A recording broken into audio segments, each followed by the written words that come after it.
रहमान रहीम अज की जी इंपोर्टेंट खबर है ना तुहाडे नाल शेयर करना चाहना। पाकिस्तान तम फाइनल दे विचों बाहर हो गया सी ते भारत दा ते आस्ट्रेलिया दा फाइनल मैच सी ते भारत वड़ गया, मतलब फाइनल भारत हार गया। पाकिस्तानी कौम नूं जिहड़ा ना अपनी जिहड़ी पाकिस्तानी टीम सी उनकी कारकरदगी ते शर्मिंदगी तो शायद घटे, लेकिन जिहड़ा भारत दा आस्ट्रेलिया नाल फाइनल हारना जिहड़ा ना इहदे ते बड़ी ज़्यादा खुशी है। और ये जिहड़ा भारत दा मैच जिहड़ा वड़ गया ना ये टॉप ट्रेंड अजकल चल रहा। लेकिन मैं तो क्लैप करना चाहना भारतीय टीम नूं कि उन्होंने मुसलसल जिहड़े ने 9 मैच वो जिते तो 10वां मैच वो हार गया। तो हार जित जी वो नसीब का हिस्सा होंदी है। उन्होंने बड़ी मेहनत की, बड़ी काविश की तो वो फाइनल में पहुँचे। आस्ट्रेलिया भी एक मंझी हुई टीम है, उन्होंने भी अपनी जी कारकरदगी विचों थोड़ी जी डाउन भी हुई, लेकिन उन्होंने जोड़ा सिस्टम है क्योंकि वो मुसलसल जोड़ा ना वो कप काफ़ी उन्होंने जिते ने तो उन्होंने भी कोशिश थी कि असीं जोड़ा ना कप किसी भी सूरत ना जान दईए।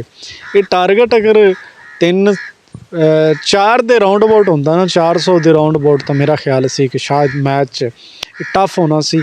जिहड़ी स्टार्ट जिहड़ा भारत की टीम ने लिया बहुत अच्छा सी, लेकिन अगे जाके उन्होंने जी टीम की वो कारकरदगी है वो थोड़ी जी डाउन हुई, उनकी वजह करके स्कोर का जोड़ा सिस्टम से वो ज़्यादा चेज़ ना हो सकिया, जिंदे करके जी टीम है उन्होंने हार का सामना करना पिया। ग्राउंड सारा जिहड़ा वो इंडियन फैन के नाल वो भरिया होया सी और नीला टोटल ग्राउंड से। एक जी होर चीज़ जी इंडिया दे विच ट्रेंड चल रहा है वो ये कि जिहड़ा मोदी सरकार है उन्होंने मनोती कहा जा रहा है। मनोती का मतलब होंदा है मनहूस। एक्चुअली जिहड़े ग्राउंड वो वर्ल्ड कप का फाइनल हो रहा सी वो भी उन्होंने नाम नाल मनसूब सी, वो भी बड़े एक्साइटेड सन और उन्होंने जिहड़ा ना क्योंकि पहुँचे थोड़ा जिहा देर नाल सन लेकिन पहुँच गया सी और जिहड़ा ना उन्होंने मनोती करार दिता गया कि जिहड़ा ये मनहूस है, जिहड़ा मोदी है ये मनहूस है, ये मनहूस आने की वजह तो साडा जिहड़ा फाइनल जिहड़ा कप है वो हार गया। उन्होंने बड़ी एक प्लैनिंग कर रखी सी जिहड़ी इंडियन टीम है उन्होंने जिहड़ा जश्न है पार्टी जिहड़ी होनी सी वो सलमान खान के घर होनी सी और लेकिन बदकिस्मती नाल हार गए ने। एक चीज़ होर जिहड़ी शायद कुछ लोगों ने वेखी उसी नोट की उसी कि जदों भी आस्ट्रेलिया की टीम जितती है ये ना बूट दे विच मेरा ख्याल वाइन है या कोई कोल्ड ड्रिंक बूटां दे विच पा के ना बड़ा इंजॉय करते हैं। इस स्ट्रैटजी की सानू समझ नहीं, अगर किसी दोस्त नूं पता होवे तो ये ना ज़रूर आगाह करा जे।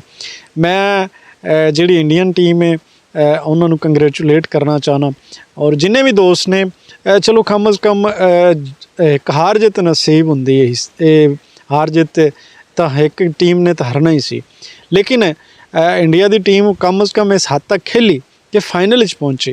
वेखो उनका मुकाबला उस टीम नाल ही सी जिहड़ा जिहड़ी पिछे सारिਆਂ ਨੂੰ चित करके आई है। तो अगर वो फाइनल दे विच अगर हार भी गए ने तो उस हार का एडा आपां नूं हल्ला गुल्ला नहीं सो करना चाहिए।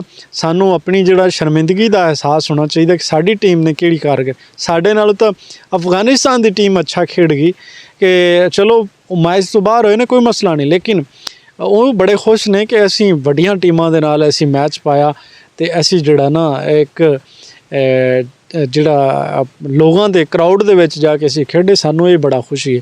लेकिन पाकिस्तानी टीम दे विच काफ़ी ज़्यादा चीज़ां पाइयां गईयां ने कि कोई कहंदा कि सिलैक्शन गलती है, कोई कहंदा फील्डिंग गलती सी, कोई कहंदा कैप्टन नहीं ठीक।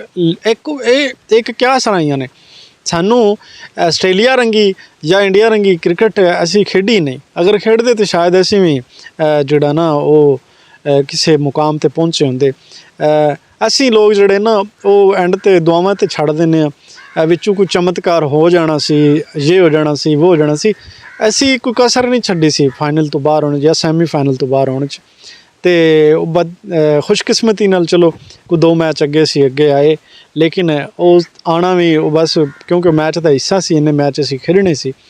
ਤੇ ਐਂਡ ਤੇ ਫਿਰ ਮੈਂ ਕਹਾਂਗਾ ਕਿ ਜਿਹੜਾ ਭਾਰਤ ਜਿਹੜਾ ਇਹ ਟ੍ਰੈਂਡ ਚੱਲ ਰਿਹਾ ਕਿ ਭਾਰਤ ਤਾਂ ਵੜ ਗਿਆ, ਇਹ ਵੜ ਤਾਂ ਠੀਕ ਗਿਆ, ਲੇਕਿਨ ਉਹਨਾਂ ਨੂੰ ਕਲੈਪ ਕਰਨਾ ਚਾਹੀਦਾ ਕਿਉਂਕਿ ਉਹਨਾਂ ਨੇ ਬਹੁਤ ਅੱਛੀ ਪਰਫਾਰਮੈਂਸ ਕੀਤੀ।